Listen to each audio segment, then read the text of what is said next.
रत्नदीप जाधव, इनका सवाल है कि अगर विज्ञान इतना पावरफुल है और वो अंतिम सत्य है, तो फिर वो इंसान का खून क्यों नहीं बना पा रहा। आपका सवाल ही मेरे समझ में नहीं आया। आपको किसने कहा कि विज्ञान पावरफुल है, अंतिम सत्य है? सत्य ही विज्ञान है।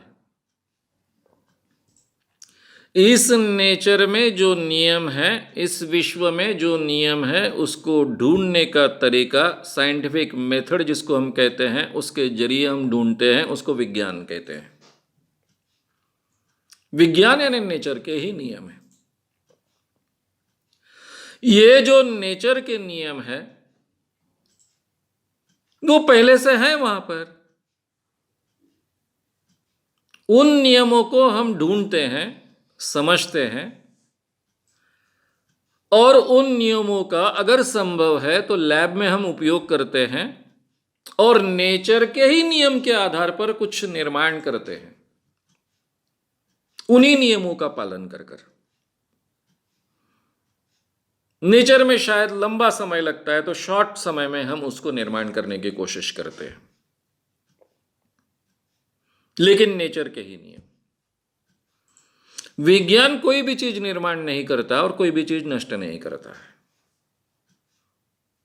विज्ञान स्वतंत्र चीज नहीं है। ये नेचर के विश्व में जो भी है, नेचर में और विश्व में, उन नियमों को समझना और सही नियम, सच प्राप्त करना, ये साइंटिफिक मेथड का उपयोग कर कर हम उसको वहां तक पहुंचते हैं और विज्ञान के नियम ढूंढते हैं। तो ये नेचर पावरफुल है, ये विश्व पावरफुल है। ये पावरफुल विश्व और नेचर का हम केवल नियम जानने के लिए विज्ञान का उपयोग करते हैं, उसको विज्ञान कहते हैं। ये तो पहली बात आप समझ लीजिए। यानी इंसान का शरीर कैसे चलता है, यह जानना विज्ञान है। इंसान कैसे एक बच्चा पैदा होता है मां के उम्र से, यह जानना विज्ञान है। विज्ञान मां के उम्र में बच्चा नहीं पैदा करता है, वो केवल ये नेचर में कैसा होता है ये जानता है, और हो सके तो उसको शॉर्टकट कर कर उसको अलग ढंग से, जैसा हम टेस्ट ट्यूब बेबी तैयार करते हैं। तो टेस्ट ट्यूब बेबी का मतलब तो ये नहीं कि टेस्ट ट्यूब में ही बेबी पैदा होती है। टेस्ट ट्यूब बेबी का मतलब इतना ही है कि स्त्री पुरुष में कुछ अड़चने आ रही है, स्त्री का अंडबीज और पुरुष का शुक्र जंतु यानी शुक्राणु, इन दोनों का संयोग नहीं हो रहा है।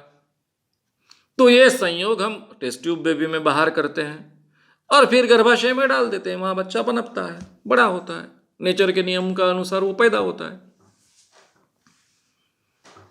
ये जो हमारा शरीर चलता है, जिसको हम शरीर विज्ञान कहते हैं, ये शरीर मशीन जैसा काम करता है, ये हमने समझ लिया।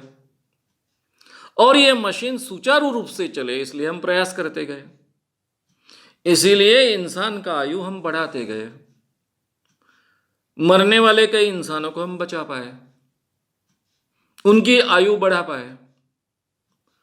औसतन भारतीय इंसान की आयु कुछ 30 के आसपास थी, वो आज हम 67 यानी 67 68 तक पहुंचा है, 68 के ऊपर जा पहुंची है, 69 तक। ये भारत जैसे गरीब देश में पॉसिबल हुआ क्योंकि हमने शरीर विज्ञान को समझ लिया, इंसान क्यों मरता है ये समझ लिया, इंसान मरने के जो भी कारण हो सकते हैं उसमें से जितने कारण हम दूर कर सकते हैं उतने दूर करने के प्रयास किए, इसलिए इंसान की आयु बढ़ी, इंसान दीर्घकाल जीना पॉसिबल हुआ। एक इंसान का खून कम होता है तो हम दूसरे इंसान को उसको देते हैं आज, कल जाकर हो सकता है कि हम खून भी पैदा कर सके। खून के इंग्रेडिएंट्स हमको पता है, हो सकता है कि कल जाकर हम उसको उस ढंग से पैदा भी कर सके। असंभव तो होगा ऐसा नहीं मानते हैं। आज हम शरीर के कई हिस्से इम्प्लांट करते हैं, उसके बाद कुछ इंसान अच्छे ढंग से जी भी पाते हैं। लेकिन इन सब में हम कोई नई बात नहीं करते हैं। ये नेचर के जो नियम हैं उन्हीं को हम अमल में लाने की कोशिश करते हैं। ये नेचर के नियम को हम अच्छे ढंग से समझ लेते हैं। ये हमने हमेशा ध्यान में रखना चाहिए। विज्ञान कोई स्वतंत्र चीज नहीं है नेचर से या विश्व से। नेचर में और विश्व में जो ऑलरेडी है उसको जानने की हमारी कोशिश, क्योंकि सब चीजें हम जानते नहीं हैं, उसको जानने की हमारी कोशिश यानी विज्ञान का तरीका है। ये अगर हमने समझ लिया तो विज्ञान कोई स्वतंत्र चीज है, बहुत पावरफुल है, ऐसा भी हम सोचेंगे नहीं। नेचर पावरफुल है, उसको समझना ये विज्ञान का एक तरीका है। ये अगर हमने समझ ली तो बात मुझे लगता है बहुत आसान हो जाएगी और ऐसे भौंडे सवाल भी हमारे मन में नहीं आए। ये ऐसा होता तो क्यों नहीं। कल आप ऐसा भी सवाल पूछेंगे, अगर आपका विज्ञान इतना आगे बढ़ गया है तो इंसान को अमर क्यों नहीं बनाता। विज्ञान कोई नेचर का नियम तोड़ नहीं सकता है। जो पैदा हुआ है वो मरने वाला है। ये तो नेचर का नियम है। ज्यादा से ज्यादा हम उम्र बढ़ा सकते हैं, लेकिन कितनी बढ़ा सकते हैं।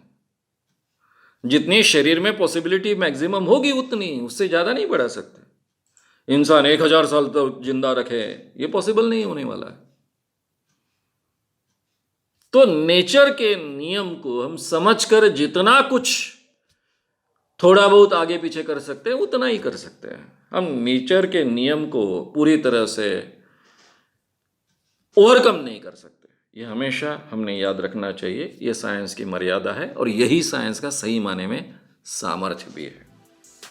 अगर आपको ये वीडियो पसंद आया हो तो उसे ज़रूर लाइक करें। लोगों में ये अवेयरनेस फैलाने में हमारी मदद करें। वीडियो को ज़रूर शेयर भी करें। तो हमारे YouTube चैनल शाम मानो को विज़िट करें। ऐसे सारे वीडियोस का आनंद लेने के लिए हमारे चैनल को सब्सक्राइब करें। उसके लिए सब्सक्राइब बटन दबाएं। नए वीडियोस का नोटिफिकेशन पाने के लिए बेल आइकन दबाएं।